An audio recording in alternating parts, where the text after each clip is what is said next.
सखी सहेली के श्रोताओं को और बुआ जी आपको भी राजश्री का नमस्कार। नमस्कार नमस्कार और स्वागत है भाई। राजश्री जी कैसी हैं? बस बढ़िया बढ़िया। भाई आज ऐसा दिन है कि विश्व विरासत दिवस है, तो मतलब हमें तो बहुत हंसी आ रही है, अच्छा भी लग रहा है। कहीं ना कहीं हम तो उसी कैटेगरी में जाने वाले हैं। विरासत वाली कैटेगरी में। बिल्कुल सही कह रही हैं आप।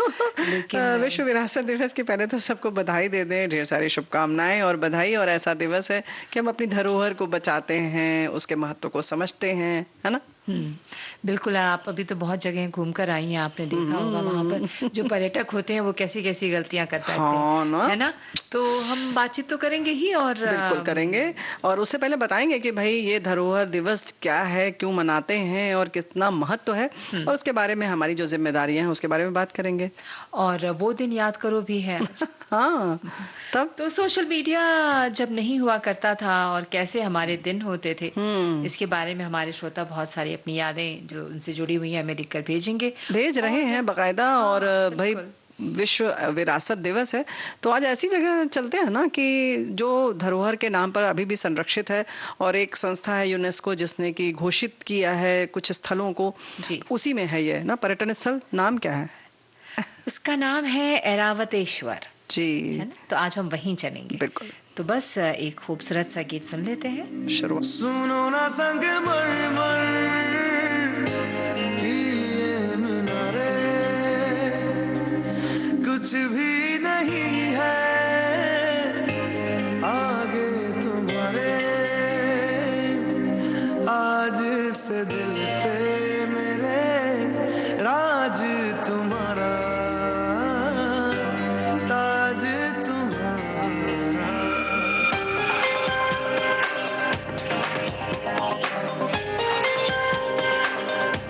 सुनो ना संगमरमर की ये मीनारे,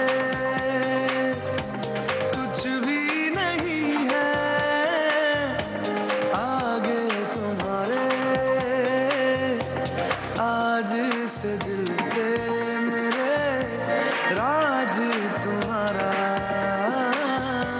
ताज तुम्हारा। सुनो ना संगमरमर की ये मीनारे।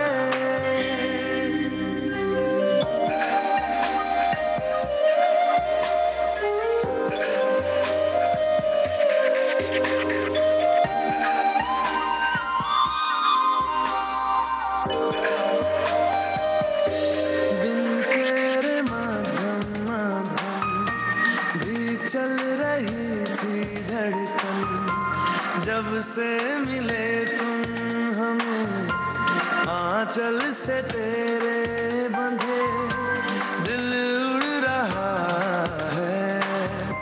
सुनो ना आसमानों के ये सितारे, कुछ भी नहीं है आगे तुम्हारे।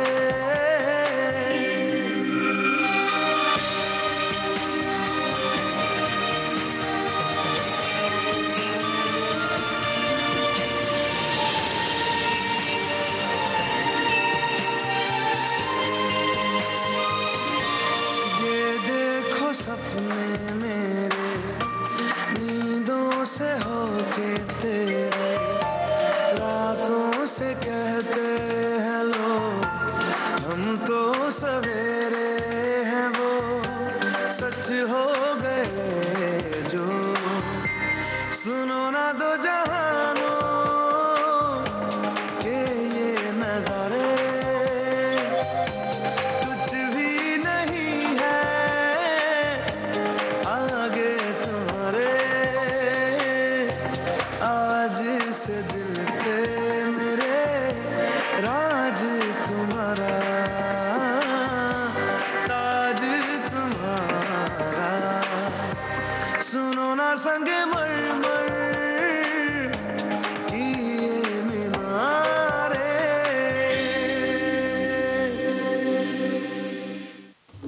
तो इसमें संगमरमर और मीनारों की बात हो रही थी, तो जाहिर बात है कि विश्व विरासत दिवस है, तो हम कुछ ऐसा ही गीत अपने श्रोताओं को सुनवाते हैं। बिल्कुल, और ऐसा लगा कि हम बस इन्हीं विरासतों के बीच में घूम रहे हैं, और हमारे साथियों ने भी बातें बहुत सारी साझा की हैं।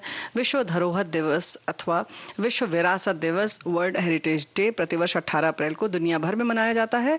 इस दिन को स्मारकों और स्थलों के लिए अंतर्राष्ट्रीय दिवस, international day for monuments and sites के नाम से भी जाना जाता है।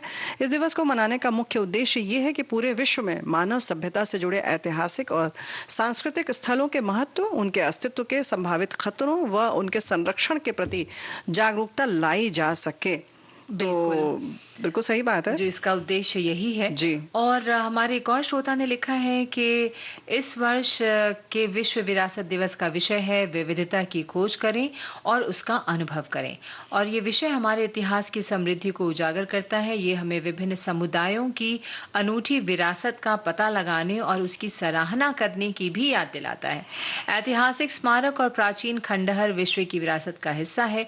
इनकी सुरक्षा करना जरूरी है। ये अपने सांस्कृतिक मूल्य के लिए जाने जाते हैं और ये विरासत स्थल पर्यटकों के आकर्षण भी हैं, जो स्थानीय अर्थव्यवस्था को बढ़ावा देने में मदद करते हैं। बिल्कुल सही। इसीलिए इन्हें आने वाली पीढ़ियों के लिए संरक्षित और सुरक्षित करने की जरूरत है, आवश्यकता है। बिल्कुल सही बात है, और ये जो चीज़ें हैं ये समझना होगा कि जो स्थानीय लोग हैं, जहाँ पर ये विरासत हैं, वहाँ के लोगों की आजीविका का साधन है। लोग जाते हैं घूमने तो उससे बहुत सारी चीज़ें जुड़ी हुई हैं, उस पर तो आप सब जानते ही हैं हमारे साथी। लेकिन जानकारी के तौर पर ये हम बता दें कि 18 अप्रैल को मनाया जाता है, और इसका उद्देश्य भी पता चल गया। स्मारकों स्थलों को एक तरीके से बढ़ावा देना। अच्छा, बहुत सारी ऐसी जगहें हैं जहां पर हम अभी तक नहीं जा पाए, न उनके बारे में सुना है। जैसे कि आज जिस स्थल पर हम चलने वाले हैं, हमारे बहुत सारे साथियों ने उनका नाम नहीं सुना है। तो हमारी कोशिश भी ये होती है ना कई बार कि हम ऐसे स्थलों के बारे में आपको बताएं कि जिनका नाम आपने नहीं सुना है और आप उन जगहों पे जाएं। लेकिन राष्ट्रीय जी ऐसा है कि हमारे साथी भी जो कम नहीं है, उनकी जो कल्पना की उड़ान है वो उससे भी आगे चली जाती है। अच्छा। हाँ, देखिए ने लिखा है, कितने प्यार से लिखा है इन्होंने। विश्व विरासत दिवस की सभी को शुभकामनाएं। सखी सहेलियों के साथ हम देश के एक एक करके अनेक विरासत देख लिया हमने, अब ये हमें विदेश भी ले चलेंगे, ऐसी उम्मीद है। अब बताइए जरा सा। अपने ही देश में इतनी जगहें हैं कि अगर हम पूरी जिंदगी भी घूमते रहेंगे तो शायद वो पूरी ना हो पाए। बिल्कुल सही बात है। बिल्कुल जाएं, जरूर जाएं घूमने, लेकिन पहले अपने देश को तो पूरा देखें, है ना? बिल्कुल हर सही बात जगह है। की अपनी खासियत, अपनी बोली, अपना खान पान, और यही तो खूबसूरती है हमारे देश। जी हाँ, और जो स्मारक हैं उनकी अपनी एक शैली है, और वो पूरा अपने आप में केवल एक स्मारक नहीं होता है, अपने आप में एक पूरी कहानी बताता है, पूरा इतिहास बताता है कि किस वंश ने इसको बनवाया, किस शैली का प्रयोग किया गया, कैसे हमने उस जमाने में, जब हम आज सोचते हैं कि हम बहुत विकसित हो गए हैं, उस जमाने में जब बहुत संसाधन नहीं थे तो किस तरह से ऐसी ऐसी आकृतियां इन्होंने उकेरी हैं कि देखकर वाकई ऐसे लगता है कि बस हम आश्चर्य से देखते रह जाते हैं ना। बिल्कुल। पिछले दिनों मैं कुछ टेलीविजन पे एक समाचार देख रही थी, तो उसमें जो अभी राम मंदिर की बात है, जो वहां पर एक रोशनी सी आई उनके ललाट पर, तो ये तो साइंटिस्ट से बात हो रही थी, लेकिन जब इतना विकसित नहीं था हमारा सब कुछ, तो उस वक्त भी जो हमारे मंदिर हैं और उससे किस तरह से जब सूर्य उगता है और उसकी जो रोशनी मंदिरों में आती है, कहां से कहां उसके गर्भगृह तक आती है, और उसकी पूरी योजना उन लोगों ने किस तरह से तैयार की और कैसे गणना की, पूरी खगोल जो है, खगोल विज्ञान को पूरा उस जमाने में इन्होंने समझा, उसकी दूरियों को नापा, और एक एक पल और घड़ी और उन सब का उन्होंने हिसाब किताब लगाया, और वो बहुत सही है, मानक के एकदम पैमाने पर सही उतरता है। बिल्कुल। तो मतलब एक्यूरेसी देखिए आप, मतलब आश्चर्य लगता है। ऐसे ही बहुत सारे और भी जगह हैं जहां पर कहते हैं कि जैसे कि भरत मिलाप है, तो वहां पर उस समय, जिस समय भरत मिलाप होता है, तो उस समय सूर्य की किरणें उस चबूतरे पर पड़ती हैं, उस चौबारे पर जहां पर भरत मिलाप होता है, राम जी मिलते हैं भरत जी से, और जब अधिक मास लग जाता है तो जाहिर है कि उनके मिलन का समय भी बदला जाता है कि उस समय वहां पर सूर्य नारायण अपनी किरणों को दें। तो इस तरीके की चीजें हैं, और हमारे साथी भी लिख रहे हैं कि विरासत हमें प्रेरित कर सकती है, ये हमें सिखा सकती है कि क्या संभव है, और हमें भविष्य के लिए आशा दे सकती है। विरासत एक मूल्यवान संसाधन है जिसे संरक्षित और संरक्षित किया जाना चाहिए। ये हम कौन हैं, इसका एक हिस्सा है, और ये हमारे भविष्य का एक हिस्सा है। इसलिए इन स्थलों को सुरक्षित और संरक्षित करना बहुत महत्वपूर्ण है। दुर्भाग्य से उनमें से कई जलवायु परिवर्तन, युद्ध और विकास सहित विभिन्न कारकों के से खतरे में हैं। और कुछ हम करते हैं, खतरा पैदा कर बिल्कुल देते हैं ना। बिल्कुल। सही हमारे एक बात श्रोता है। ने लिखा है कि दुनिया एक विशाल और खूबसूरत जगह है जो प्राकृतिक आश्चर्यों और मानव निर्मित चमत्कारों से भरी है। रोम के प्राचीन खंडहरों से लेकर हिमालय की ऊंची चोटियों तक ऐसे अनगिनत स्थान हैं जो हमारे साझा इतिहास और संस्कृति की झलक पेश करते हैं। हालांकि ये स्थान केवल हमारे आनंद के लिए ही महत्वपूर्ण नहीं है, वे भावी पीढ़ियों के लिए भी आवश्यक हैं। वे हमें पहचान और अपनेपन की भावना प्रदान करते हैं और वे हमें अपने आसपास की दुनिया को समझने में मदद करते हैं। हम्म। विरासत हमें अतीत को समझने में मदद करती है। ये हमें हमारे पूर्वजों, उनकी संस्कृति और उनके जीवन के तरीके के बारे में सिखा सकती है। बिल्कुल सही बात है। वही, यही तो हम भी कह रहे हैं, लेकिन कुछ बातें और भी हम कह रहे हैं कि भाई जैसे वहां जाएं तो दीवारों पर लिखे ना, अपना कोई भी ऐसा निशान ना छोड़ कर आए। जी जबकि बिल्कुल। दोबारा जाओ तो मिलता नहीं है, लेकिन फिर भी लोग छोड़ कर आते हैं। बिल्कुल। और जैसे इस वर्ष भी थीम है विविधता की खोज करें और जी। अनुभव करें। हर वर्ष एक थीम हुआ करता है बुआ जी। जी। पिछले वर्ष जो था वो हेरिटेज एंड क्लाइमेट था, विरासत और जलवायु। और आज के दिन को स्मारकों और स्थलों के लिए अंतर्राष्ट्रीय दिवस, international day for monuments and sites के नाम से भी जाना जाता है। और उद्देश्य तो हमने बताया ही कि भाई पूरे विश्व में मानव सभ्यता से जुड़े ऐतिहासिक और सांस्कृतिक स्थलों के महत्व, उनके अस्तित्व के संभावित खतरों और उनके संरक्षण के प्रति जागरूकता बढ़ाई जाए। और ये 1982 में अंतर्राष्ट्रीय स्मारक और स्थल परिषद द्वारा स्थापित किया गया था और ये एक गैर सरकारी संगठन है जो स्मारकों और स्थलों के संरक्षण के लिए समर्पित है। बहुत बड़ी बात है। 1972 में संयुक्त राष्ट्र शैक्षिक और वैज्ञानिक और सांस्कृतिक संगठन यूनेस्को, जिसका हमने नाम बताया था, द्वारा अपनाया गया ये दिन और विश्व धरोहर सम्मेलन को अपनाने के बाद इस दिवस की स्थापना की गई। ये सम्मेलन दुनिया भर में सांस्कृतिक और प्राकृतिक महत्व के स्थलों की पहचान, संरक्षण, जो हम बार बार कह रहे हैं, और उनके प्रचार प्रसार के लिए कि लोग जानें। तो भाई जानने के लिए एक बात और है कि आप खुद भी जाएं, अपने आसपास के लोगों को प्रेरित करें, बताएं, तो एक उत्सुकता भी बनती है, जगती है और देखने का मन भी करता है। हमारे साथी ये भी लिख रहे हैं कि हमें हमारी प्राचीन विरासत को सहेज कर रखना होगा। ये हम सब की अनमोल धरोहर है, इन्हें डिस्ट्रॉय होने से बचाना है, तभी हम आने वाली जनरेशन को इनके बारे में बता सकेंगे। ये बहुत प्रेशियस है। बहुत सुंदर। और यहाँ पर हम ले लेते हैं एक म्यूजिकल ब्रेक, यानी अच्छा, हमें लगा कि तुम बताओगे ब्रेक। हमने कहा अच्छा, ये ऐसा तो नहीं। हाँ बिल्कुल लेते हैं। ख्यालों में किसी के किसी तरह आया, नहीं करते किसी को बेवफा, के तड़पाया नहीं करते।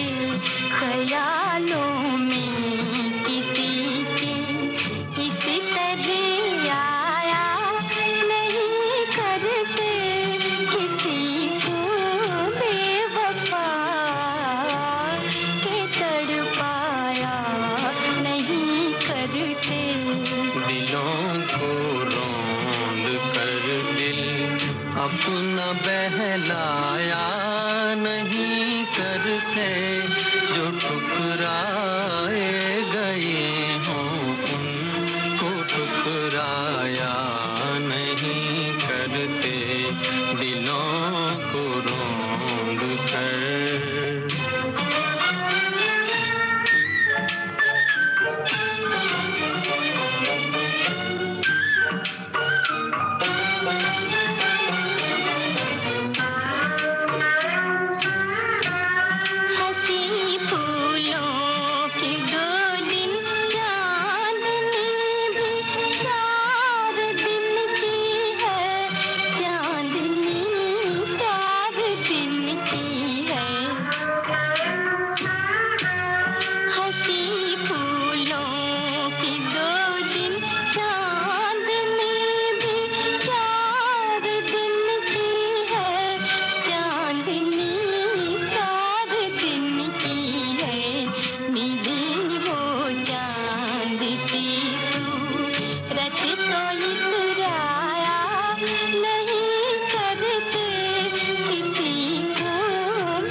मोहब्बत का सबक सीखो ये जाकर जलने वालों से, ये जाकर जलने वालों से।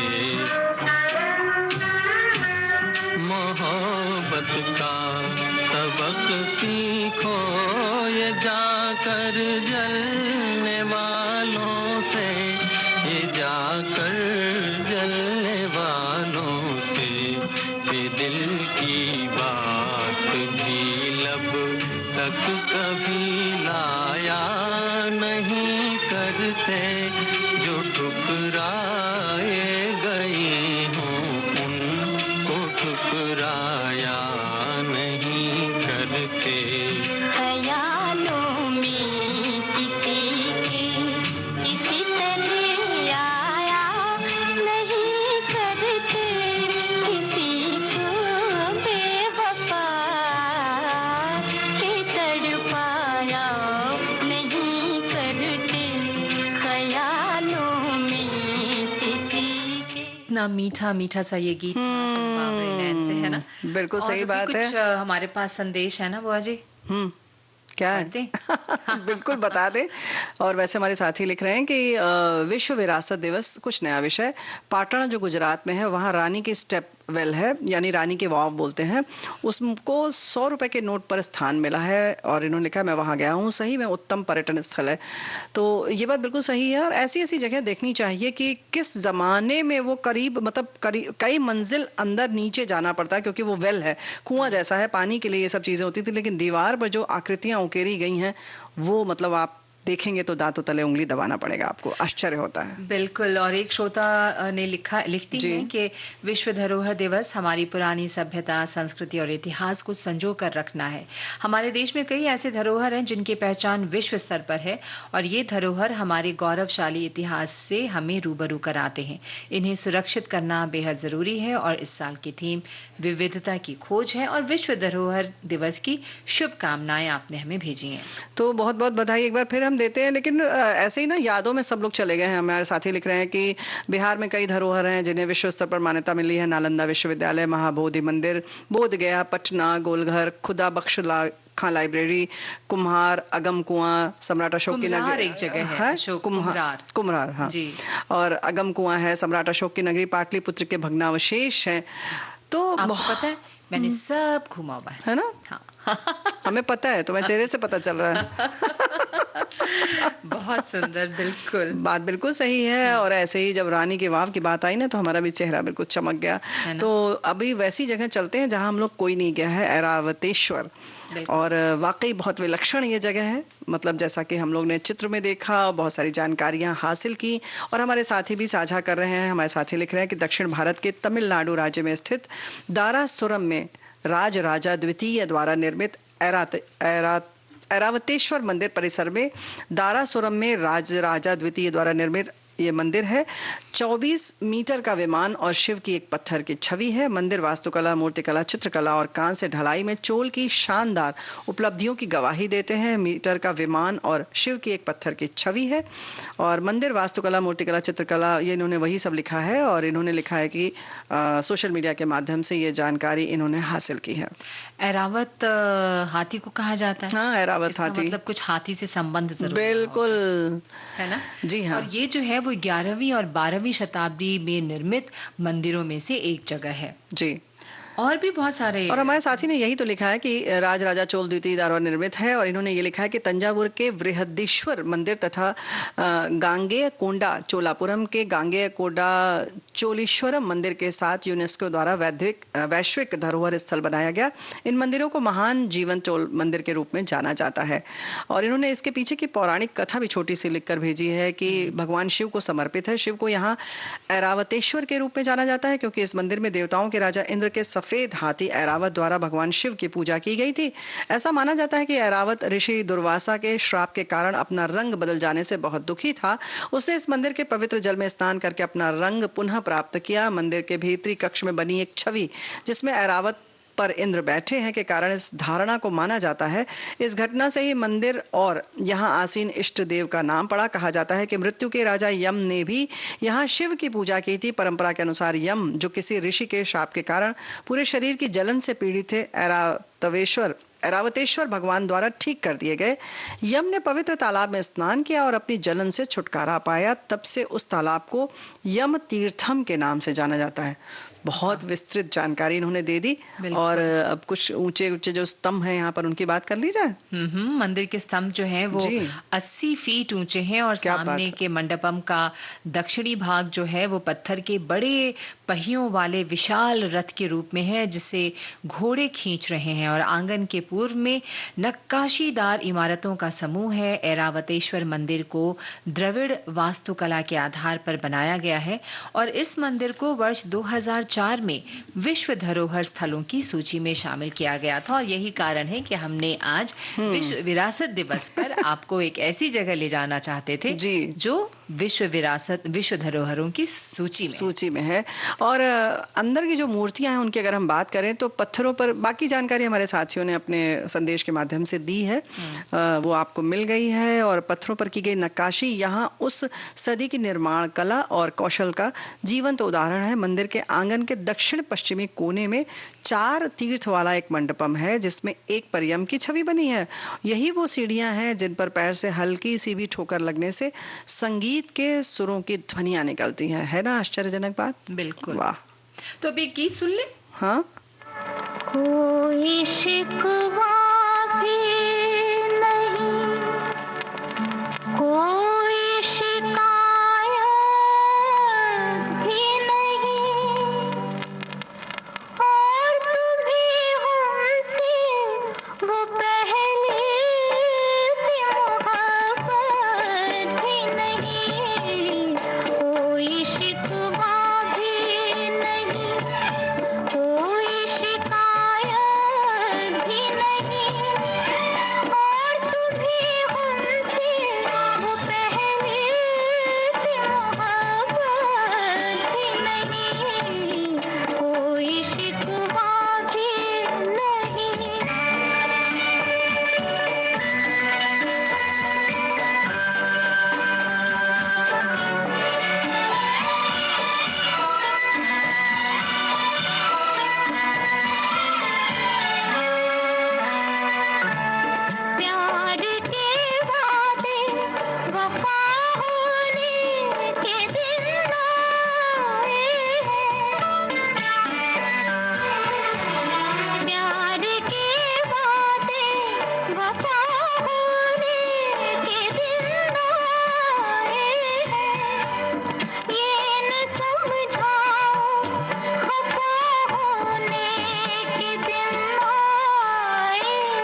एक बार फिर आप सबका स्वागत है।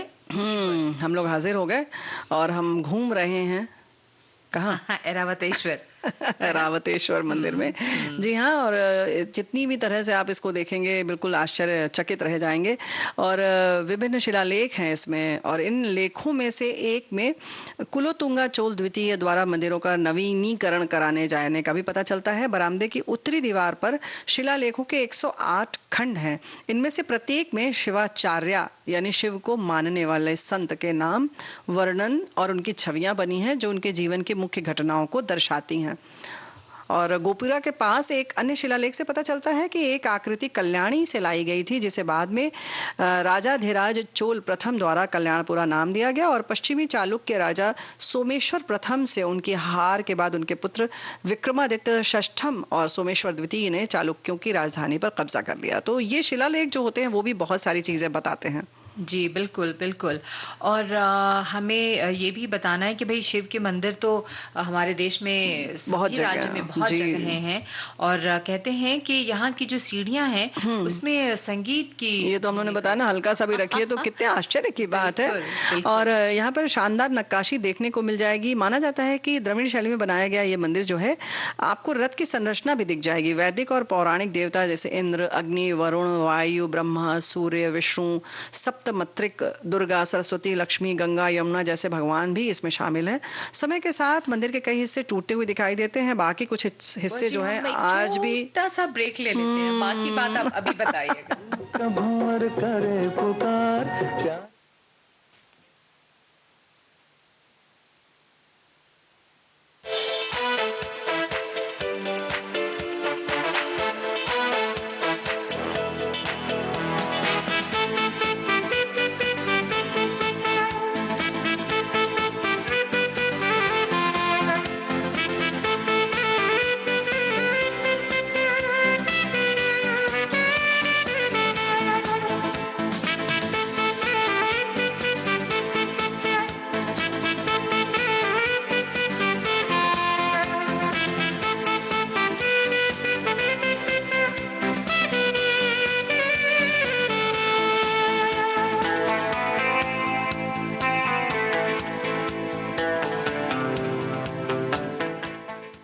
बुआ जी, अब यहाँ जाया कैसे जाए ये भी तो हमें हमारे श्रोताओं को बताने की बिल्कुल बात है। बताइए, क्योंकि बहुत अनसुनी सी जगह है ना ये।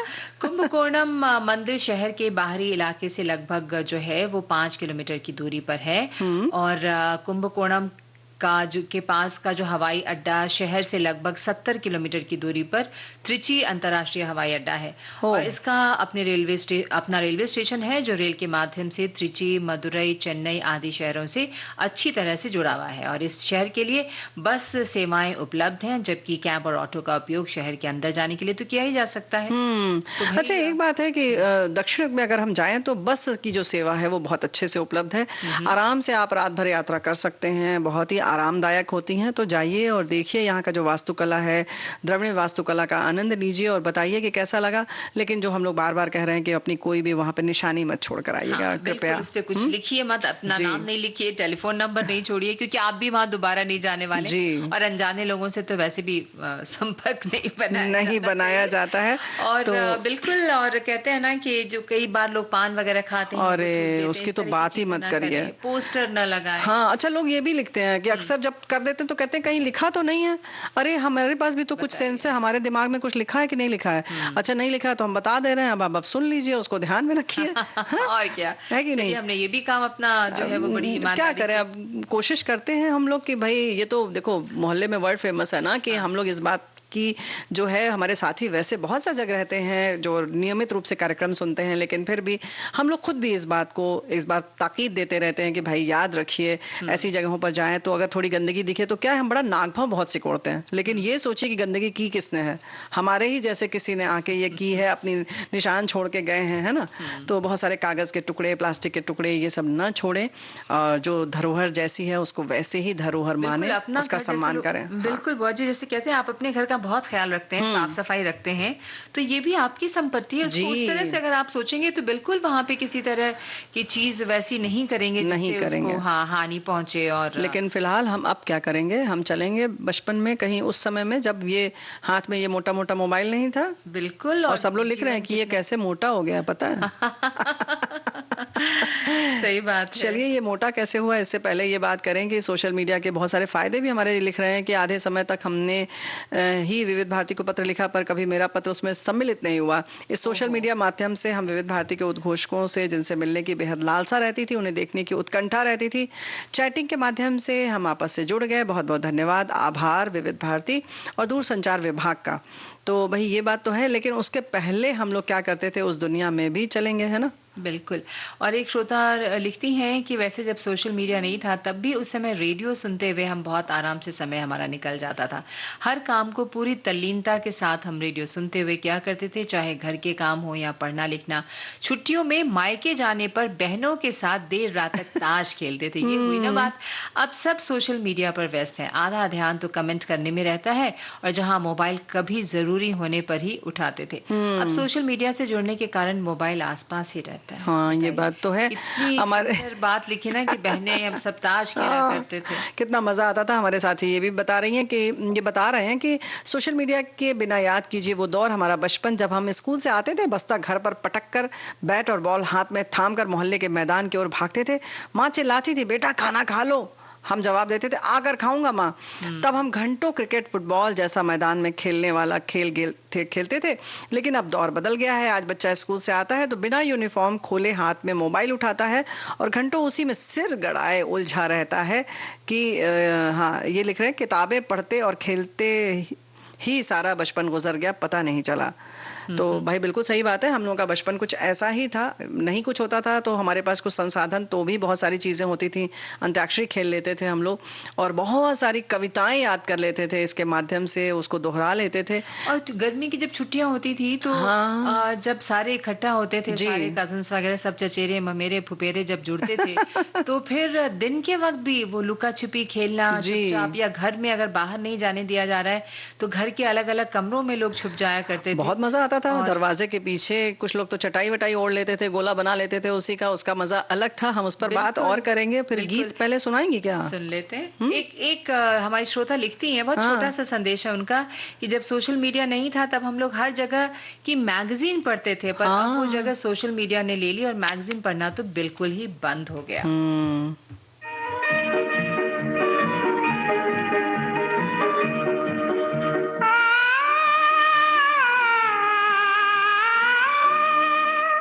जिसे तू कबूल कर ले, वादा कहाँ से लाऊं, तेरे दिल को जो लुभा ले, वो सदा कहाँ से लाऊं। जिसे तू कबूल कर ले, मैं वो फूल हूँ कि जिसको गया हर कोई मसल के, मेरी उम्र बह गई है, मेरे आंसुओं में ढल के। मैं वो फूल हूँ कि जिसको गया हर कोई मसल के, मेरी उम्र बह गई है, मेरे आंसुओं में ढल के। जो बहार बन के बरसे, वो घटा कहाँ से लाऊं, तेरे दिल को जो लुभा ले, वो सदा कहाँ से लाऊं। जिसे तू कबूल कर ले।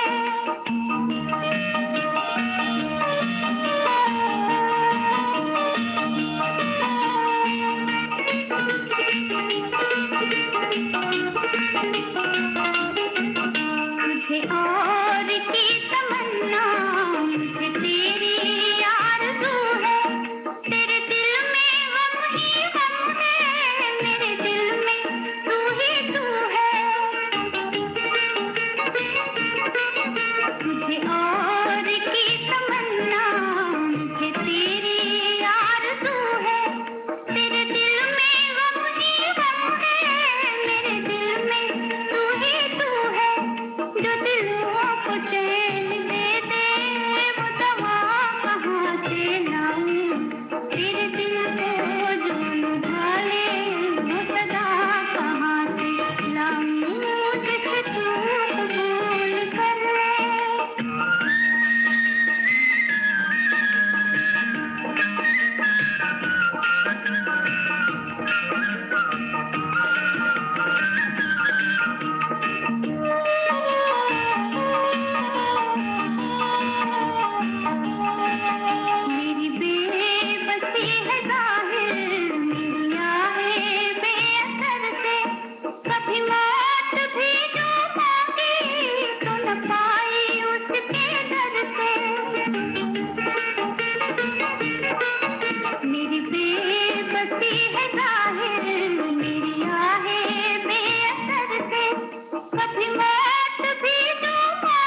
तो भाई ज़माना ऐसे ही बदल जाता है और उसे हमें कबूल करना पड़ता है कि भाई अब ये हाथ में जो है वो है। लेकिन फिलहाल जो है यादें हमें तरोताज़ा कर देती है। हमारे साथी लिख रहे हैं कि ये बात सच है कि सोशल मीडिया के आगमन से अंतर की दूरी मिट गई है, लेकिन मन के अंतर की दूरी बन गई है।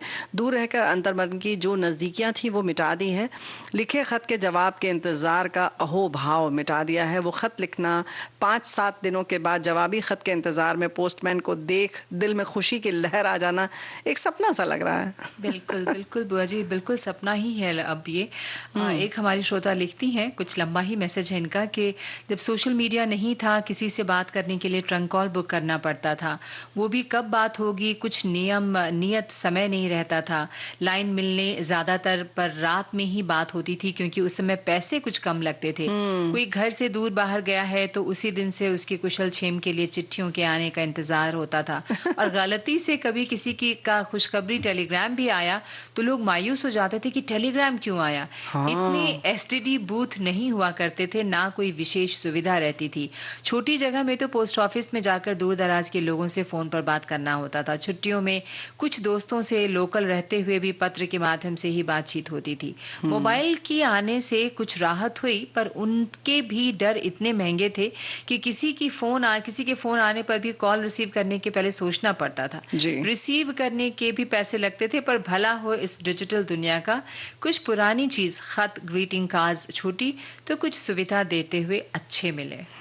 ये बात बिल्कुल सही है। और सोशल मीडिया पूरी दुनिया को मुट्ठी में कर लेने का एक साधन है। लोग लगे हुए हैं मुट्ठी में कर लेने के लिए। अब वो आए या ना आए, लेकिन अब वो नहीं थे तो हम कितने सुकून में अपने भावनाओं को संरक्षित करने में समर्थ हुआ करते थे, जिनके फलस्वरूप पूरी की पूरी दुनिया अपने आध्यात्मिक शक्ति से अपने आप ही मुट्ठी में आ जाया करती थी।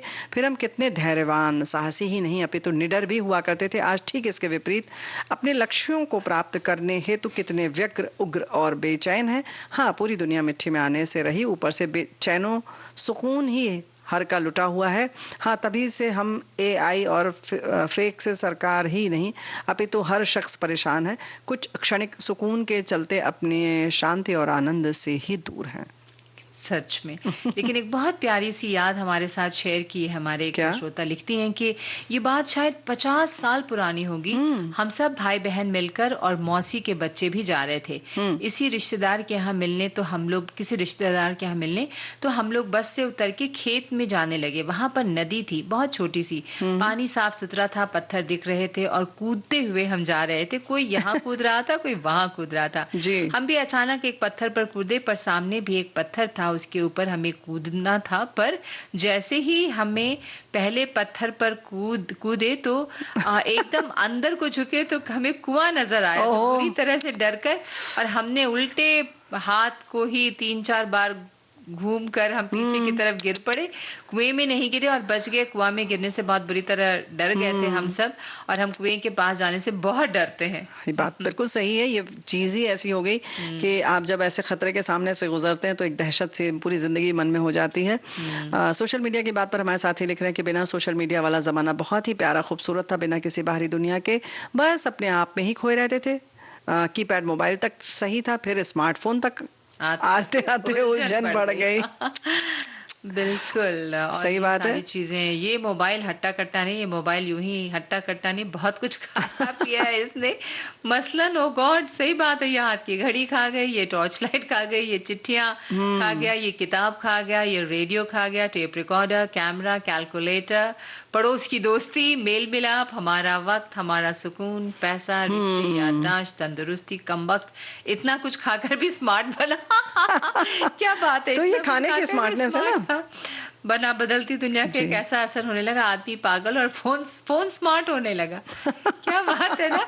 जब भाई एक बात है कि देखो क्या हो रहा है ना, कि वो तो स्मार्ट होगा ही, क्योंकि जो भी चीज वो खा रहा है उसमें कैलोरी नहीं है। कैलोरी बिल्कुल भी नहीं है। आदमी पागल और फोन स्मार्ट होने लगा। जब तक फोन वायर से बंधा था इंसान आजाद था। जब से फोन आजाद हुआ इंसान फोन से बंध गया। उंगलियां ही निभा रही रिश्ते। आजकल जुबान से निभाने का वक्त कहाँ है, सब टच में बिजी हैं, पर टच में कोई नहीं। कोई भी नहीं क्या है। बात है, बहुत बिल्कुल ही सही खूबसूरत बात है। और संदेश ऐसे था। ही देखो, ऐसा है कि हमारे साथी ये भी लिख रहे हैं कि सोशल मीडिया नहीं था तब विविध भारती को चिट्ठी लिखकर गीतों का अनुरोध किया जाता था और अपना नाम रेडियो से सुनने की प्रतीक्षा रहती थी। हम मीडिया की बंदिशों से आजाद विचरण किया करते थे, लोगों से बातचीत ज्यादा हुआ करती थी। सोशल मीडिया ने लोगों को मितभाषी और खुद में गुमसुम सा बना दिया है। सुनहरे थे बीते दिन। बिल्कुल, अब देखिए ना कितने ऐसे अखबारों में हम पढ़ते हैं, हम्म। डिप्रेशन, जी। अकेलापन। एक श्रोता लिखती हैं कि हमारा शहर बहुत पहले भी बहुत विकसित था, अभी भी बहुत विकसित था, पर शहर के किनारे किनारे कुछ खेत थे और नदियां भी थी। अब तो नदियां नहीं है, खेत भी नहीं है, मकान वगैरह बहुत बन गए। जितने भी कुएं हैं मंदिर के हम्म। अंदर हैं, बहुत सुरक्षित है। तो भाई एक गीत सुनते हैं, बहुत ज्यादा ऐसे गहरी गहरी सांसें भरने से अच्छा है गीत सुनते हैं, फिर बाकी और भी बहुत संदेश है उनकी बातें करेंगे।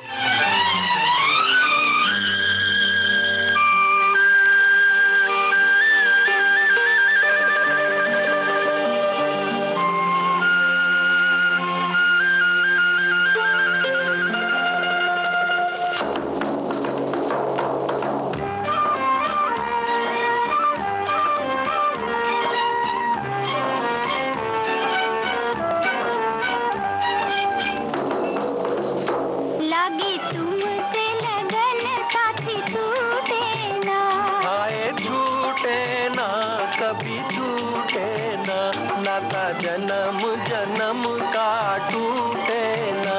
हाय टूटे ना कभी टूटे ना, लगी तुमसे लगन साथी छूटे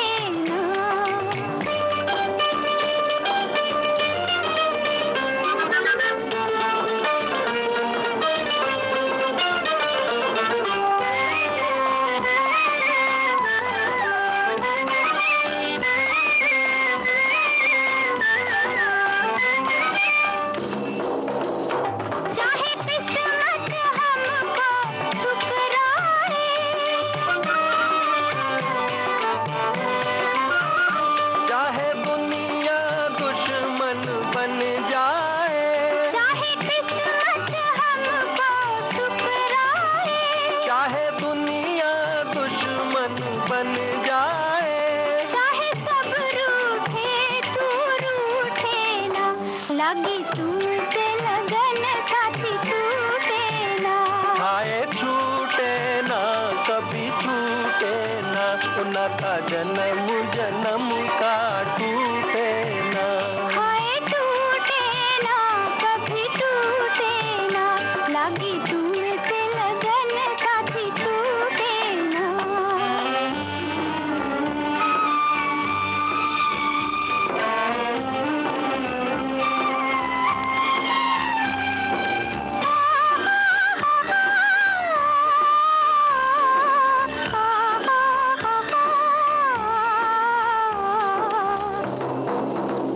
ये प्रीत के हैं नाजुक धागे,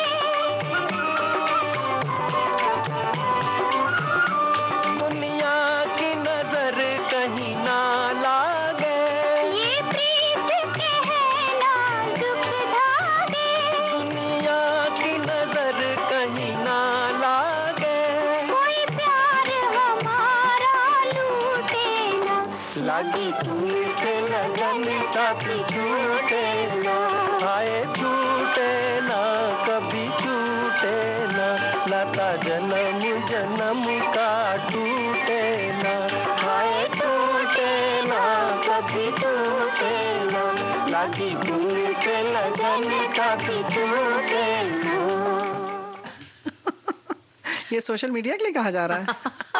सोशल मीडिया के लिए क्या ऐसी बताऊं? लगन लगी है कि हम कह रहे हैं कि छूटे ना, ये साथ छूटे ना। लेकिन भाई बड़ी प्यारी प्यारी बात है हमारे साथी ने लिखकर भेजी है, बहुत मजेदार है। सगाई की बात चल रही थी, मैंने भी पत्र लिखा था पत्नी को, गलती से सासू माँ के हाथ लग गया, फिर अच्छे से क्लास ली गई मेरी। तो भाई सोशल मीडिया होता तो फोन लग जाता, आज का जमाना होता तो उस समय तो सच में। पत्र लग गया। बिल्कुल, तो बिल्कुल। बड़ा मुश्किल तो और होता आप था। लिखते हैं कि सोशल मीडिया नहीं था तब हम अखबार पढ़ते थे, कहानियों की किताबें पढ़ा करते थे, टीवी पर फ़िल्में देखते थे। सावन के महीने में व्रत के जागरण में वीसीआर पर पूरी रात फ़िल्म देखते थे और बहुत सारे खेल खेलते थे।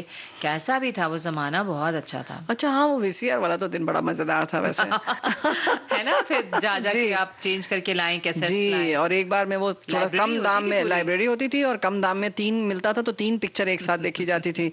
मतलब पूरा 9 घंटे, 7 घंटे, 8 घंटे का पूरा रहता था मसाला उसमें। बिल्कुल, वैसे हमारे बिल्कुल। साथी ने बहुत ही प्यारी बात याद की है और साझा कर रहे हैं। मुझे याद आ रहा है सोशल मीडिया से पहले जब विविध भारती से सखी सहेली प्रसारित होता था, तो कई महिला श्रोता महिला उद्घोषकों से पत्र के माध्यम से उनकी फ़ोटो भेजने के लिए आग्रह करती थी कि हम आपको देखना चाहती हैं, आप अपने फ़ोटो भेजिए। लेकिन सोशल मीडिया के माध्यम से अब श्रोता अपने फेवरेट उद्घोषिकाओं को देख सकते हैं, उनको फ्रेंड रिक्वेस्ट भी सेंड कर सकते हैं और उनके पोस्ट पर लाइक और कमेंट भी कर सकते हैं। तो अच्छा, केवल महिला उद्घोषिकाओं क्यों? उद्घोषकों ने क्या किया है? भई ये तो गलत बात है। आप लोग इस तरह से करेंगे तो हमारे साथी जो हैं है ना? थोड़ा-सा मायूस हो जाएँगे। नहीं, लेकिन इन्होंने शायद बचा प्राथमिकता लिया। नहीं होगी नहीं, अब। इन्होंने हाँ, वही ठीक कह रही हैं आप, और इन्होंने थोड़ा-सा बचा लिया है। ठीक है, बिल्कुल। अच्छी बात और है। एक श्रोता लिखते हैं कि हुँ, सोशल मीडिया नहीं था, तब हम अखबार पढ़ते थे, ये सब तो है। फिर हुँ। सोशल मीडिया आपने लिखा है कि सोशल मीडिया मतलब मोबाइल कह सकते हैं। आज से 50 साल पहले मैं टेलीकॉम डिपार्टमेंट में जुड़ा था, तब मोबाइल के बारे में सोचा भी नहीं था, एक दिन वो लैंडलाइन की जगह ले लेगा। मैं जब सेवानिवृत्त हुआ, वो साल 2011 में हमारे यहाँ करीब 8,000 लैंडलाइन फ़ोन कार्यान्वित थे। आज सिर्फ 250 या 300 ओहो! की संख्या में रह गए हैं। क्या बात है! मतलब हुँ। बहुत चौंकाने वाला आंकड़ा है। वैसे होगा ज़रूर, मतलब है ही, और हमें आज पता चल रहा है, इसलिए बहुत आश्चर्य लग रहा है। हुँ। साथ ही लिख रहे हैं कि जब सोशल मीडिया नहीं था तो अपनापन था, लोगों से रूबरू मिलने का टाइम था, वक़्त, पैसा, सेहत सँभाल सकते थे। कोरोना ने और माहौल बिगाड़ दिया। अब तो चाहे कुछ भी हो जाए, नेट नहीं ख़त्म हो और बराबर चलता रहे देर रात तक, फिर आँख खराब ही क्यों ना हो। शादी, ब्याह या अन्य कार्यक्रम की पत्रिका देने स्वयं जाते थे। व्यवहार बना रहता था, लेकिन अब सुविधाएँ हैं, मोबाइल पर भेजो, लगता है आए तो ठीक। ब्रैकेट में इन्होंने लिखा है इस बात को कि आए तो ठीक है। हाँ, घर दूर-दूर होने से सुविधा हो गई है। बुजुर्ग लोगों के पास बैठ सकते थे, कहानियाँ सुन सकते थे। अब सब लोग अकेले-अकेले हो गए हैं। बस सभी तरह की इमरजेंसी में बहुत अच्छा है सोशल मीडिया। आपसे एक सवाल पूछा है हमारी एक श्रोता ने। ऐसा? पूछा ये है कि सखी सहेली में पहले गीत की प्रस्तुति के बाद फिल्म का नाम उद्घोषक बताते थे। अच्छा। ये प्रथा अब क्यों नहीं रह गई, वो क्यों है? अच्छा, हमसे बताएं। पूछा है। अब लिखा है बुआ जी। ये आप बराबर की हकदार हैं इसकी जवाब देने के लिए, मैं रोज यहाँ और होती मैं नहीं ना, ये बुआ जी, आप आपको होती हैं। ये मैं आपको पूरा अधिकार देती हूँ कि इसका जवाब आप दें। राष्ट्रीय जी देंगी इस बात देखिए, का बाकी जवाब। जो कार्यक्रम है उसमें तो हम बताते ही हैं। जी। और हाँ, ये इसमें बात आज सही तो है। मैंने इत्तेफाकन बता भी दिया था। कौन अक्सर सा हम फिल्म है। बताते भी हैं, और एक बात है कि जो बात का फ्लो रहता, प्रवाह है, उसमें कहीं न कहीं खलल सा लगता है, और बाकी समय आप जो जानकारी रखते हैं उसका तो बल्कि ये कहना चाहिए हमें, राशि जी, कि हमारे साथी तो मतलब गाना बजना शुरू होता है, उसका पूरा विवरण लिखकर भेज देते हैं, किस फिल्म का गाना है, संगीतकार, गीतकार, गायक, गायिकाओं के नाम। तो भाई हमें तो लगता है कि हमारे जो श्रोता हैं उन्हें कुछ बताने की ज़रूरत नहीं है। और ये इस कार्यक्रम में हमें लगता है कि लगभग हम 6 से 8 या 6, 5, 7 गाने ऐसे बजाते हैं। जी, जी। 5, 6, 5-6 7 गाने, ऐसा। हाँ, छोटे गाने तो छोटे और पुराने गाने छोटे होते हैं हाँ, तो 2 लोग रहते हैं तो बतियाने के लिए समय ही नहीं मिलता है, तो हमें लगता है बिल्कुल, वो उसमें समय देंगे तो फिर और समय चला जाएगा। बिल्कुल। तो बातें इतनी मज़ेदार रहती हैं, तो इतनी गीत की बात हो रही है, तो अब गीत तो गाना पड़ेगा, है ना? गाएँगी? मतलब चलिए ना, गान नहीं, गा आप गा सकती हैं, गा बिल्कुल। रहे हैं, चलाओ तो दिखाओ। हा हा हा हा हा हा हा हा हा जवा मोहब्बत हसीन आँखों में किस लिए मुस्कुरा रही है, किस लिए मुस्कुरा रही है। जवा मोहब्बत हसीन आँखों में किस लिए मुस्कुरा रही है, किस लिए मुस्कुरा रही है। क्यों क्यों क्यों जी। जो बात आई थी अपने दिल में, जो बात आई थी अपने दिल में, वो उनके दिल में, वो उनके दिल में भी आ रही है, जो बात आई थी।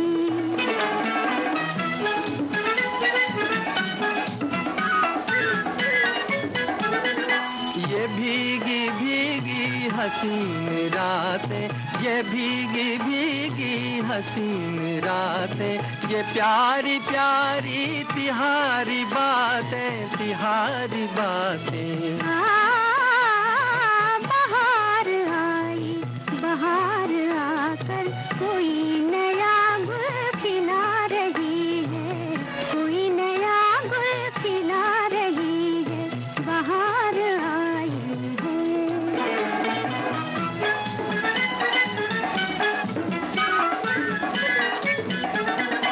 जरा मेरा हाथ हाथ में लो, जरा मेरे दिल पे हाथ रख दो, हाथ रख दो। क्यों क्यों क्यों जी, सुनो तो इस बेजुबान दिल से ये कैसी आवाज आ रही है, कैसी आवाज आ रही है। जो बात आई है तेरे दिल में, वो मेरे दिल में, वो मेरे दिल में भी आ रही है, जो बात आई है।